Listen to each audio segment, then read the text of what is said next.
One. Here we are, Detroit, Michigan. It's been a long time in the making. Excitement in the air. People are talking about the U.S. Social Forum. Detroit, Michigan, one of the people that's been behind the scenes with a whole team of folks just tirelessly working. Adrienne Marie Brown, how you doing? I'm doing good, Davey. It's good to be here. Good to see you. You look very relaxed for somebody who has such a big thing coming up. I'm just trying to stay grounded and centered right now. It doesn't do any good to stress out at this point. Why Detroit? What makes Detroit ground zero, and why is it so significant to have the U.S. Social Forum here? Detroit is about 30 years into its economic crisis, and I think it's a really important place for us to be learning about what it means to try to exist in communities where we're having to depend on each other rather than depending on corporations or governments to do the right thing. So that's one major reason why I think Detroit is really important. The second reason I think is that Detroit is a real solution-oriented city. I think a lot of our movements have gotten very reactionary, very oppositional, very divisive, and it's really important to actually come and see what it looks like to be in a city where folks are like, the way we build movement together is we grow food together. The way we build movement is we fix each other's bikes. We build computers together. There's a whole digital justice coalition. All of our work has to be done in a collaborative and collective way because we don't have a lot of resources here. It's a beautiful city. It's a culturally historic city. It's on a movement level. Most of the Black revolutionary movements in the country actually have a birthplace here in Detroit. So there's a million reasons why Detroit at this moment. At the Allied Media Conference, which just preceded this, one of the themes I kept hearing over and over again was love and support and respect. And it seems like this is an underscoring for this. Yeah. I'm bringing that up because it seems like for those of us in activist communities and into the left, if we want to use that political spectrum, yeah. It seems like we play a hard game on each other. And it's kind of like, well, you can never do enough. I mean, here you are doing a social forum, and I'm going to complain because, the carpet is red, not blue, and all these other things. What does this really mean when we talk about love, respect, and nurturing and all those? Well, I feel like one of the easiest ways that we have always been kept from having any actual power is by being forced into situations where we look at each other so critically that we can't see each other as allies, and so we can never actually build any significant power. So on a very basic level, love as a strategic action is something that we really need right now. Our numbers are not huge, and yet what we're trying to accomplish in the world is massive. And the kind of changes that are coming, I think, you've been in Detroit for a few days, driving around, and when you start to see that half the buildings that you're driving by are abandoned, and when you start to see just the level of poverty and the level of suffering that is possible, that humans will put each other in that kind of suffering, then you have to think, what is the counter force to that? And it's not going to be that we just take over the government and suddenly we can provide something that no one else has been able to provide. The counter force has to be about relationships. And, the power of the organizing that I've seen in Detroit, most of it is all these folks who are elders. They've been working together for 50, 60 years. And so, their thing is you don't get to walk away from each other. You don't get to just tear each other down, complain, divide, and then walk away. Tomorrow that person's going to be back there in your face, by your side, because you're being oppressed by the same forces. You're actually in the same struggle whether you want to be or not. So learning to actually have love for each other, have compassion, learn to forgive at a really large level is necessary within our movements. And then I actually, it's not very popular to say, but I think when you're dealing with forces like Glenn Beck and folks who are constantly attacking from outside of your movement, you even have to think, what would it look like to include them in that compassion, in that forgiveness, in that love that we're trying to, build within ourselves? Because on a meta level, we got one planet. We're here, none of us get to just jump off and escape and go anywhere else. It's on a survival level, the smartest move that we can make is love.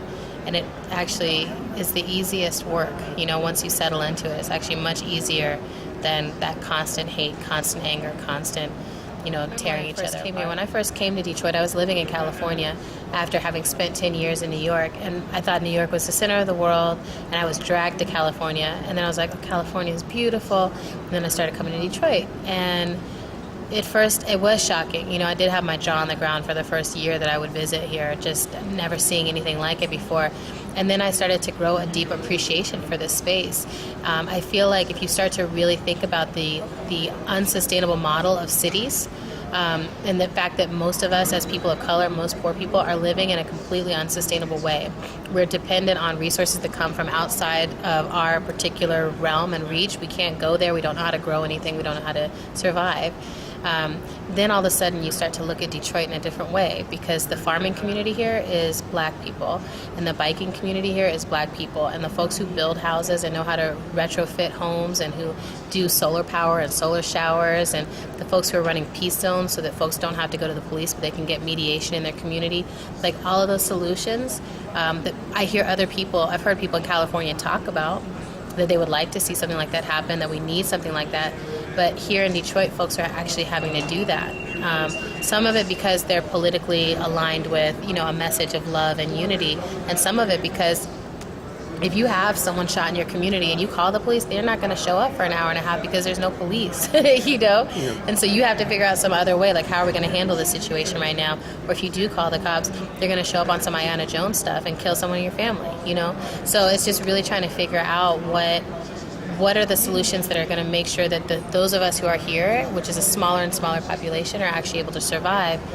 Then all of a sudden you start to think about what is the amount of space that a human being needs in order to thrive, not just to barely get by. And I don't think that we were meant to come live in little boxes all on top of each other with no space for land and no space to grow anything. And in Detroit, few folks thought I was a hippie when I lived in California. But here in Detroit, I have chickens, I have composting, we have a huge garden in the backyard, we have a fire pit in the backyard, like just the amount of space. I bike everywhere I go, and my whole life has been transformed to be in this place where I have to be much more functional. And when we started thinking about having the social forum here, it was so exciting for me to think about what would it look like if our whole movement had to live like Detroit. And really began to long to live like we live here, Mm-hmm. that this is actually the future that we're going to need to accommodate ourselves to, like we have to get to a place where we're not dependent on cars, where we're not dependent on grocery stores, and where we're not dependent on governments, and where we're not dependent on corporations. We're going to have to get there so you can come practice and stuff like that. Okay, and my last question, we've been doing this for a long time. At least a good 10 years. Mm-hmm. And there's been a lot of stages, coming out of 2000, the election being stolen, the anti-war movement and disappointment when it got stolen again in 2004. Mm-hmm. The excitement, the disillusionment, whatever titles you want to put, but the historic moment of Barack Obama. And from what I look, the way I see it personally, I see this is like, this is the response to all that. This is our chance to really, having gone through all those different moments, especially the election of Obama, to finally regroup, have a come to Jesus moment, and move on in a direction that is really fundamental. Yeah. And do you think that was maybe a distraction or a deterrent, in 2008? Great question, Davey. I did my electoral work. I put in my electoral time. And I feel like there's a lot of strategic work to be done in the electoral realm, but it's mostly local. And that's what I learned. And I feel like we poured a huge amount of energy into trying to move national politics before actually building up the kind of national movements to hold politicians accountable once they got into national offices. And I think now we see what the result of that is, as we see Obama, I think, struggling to uphold a principled path in the White House. And I leave that struggle to him. And I feel like this is a space for thousands and thousands of people to actually come together and talk about what do we need to have in our movements. What does it actually need to look like in order to be able to be a force to be reckoned with in this country? I feel like there's a humility to coming together in this way, to saying we both have a power and we are deeply, deeply, deeply being attacked right now. We are struggling. We have Arizona that just happened. We have the BP oil spill that just happened. There's stuff happening that is out of our control, beyond our imagining, and we have to be prepared for it. We have to make sure we are able to hold our people through this time. And, I've been quoting the Hopi Indian prophecy, the 11th hour prophecy a lot, that says there's going to be a river moving very fast right now, and people will try to hold on to the shore. They'll be so afraid and try to hold on to the way things have been. And we have to be the ones that say, let go of the shore, keep your head up and look around you and celebrate, but you have to let go of what has been. And to me, doing events like the Allied Media Conference, doing events like the U.S. Social Forum is really an invitation to people to say, let go of the way this world is. Let go of thinking about power in the way that those who want you to be powerless have taught you to think about power, and start to move into a new awareness and awakening in which you hold power with your community. And that's what we're going to do for the next 5 days, is be with each other in power. It's been a long time in the making, excitement in the air. People are talking about the U.S. Social Forum. Detroit, Michigan, one of the people that's been behind the scenes with a whole team of folks just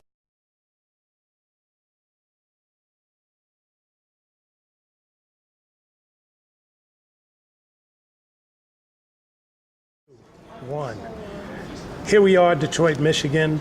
It's an economic crisis, and I think it's a really important place for us to be learning about what it means to try to exist in communities where we're having to depend on each other rather than depending on corporations or governments to do the right thing. So that's do any good to stress out at this point.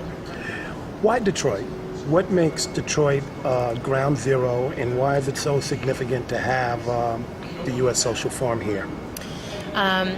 Detroit is about 30 years into it. Tirelessly working. Adrienne Marie Brown, how you doing? I'm doing good, Davey. It's good to be here. Good to see you. You look very relaxed for somebody who has such a big thing coming up. I'm just trying to stay grounded and centered right now. It doesn't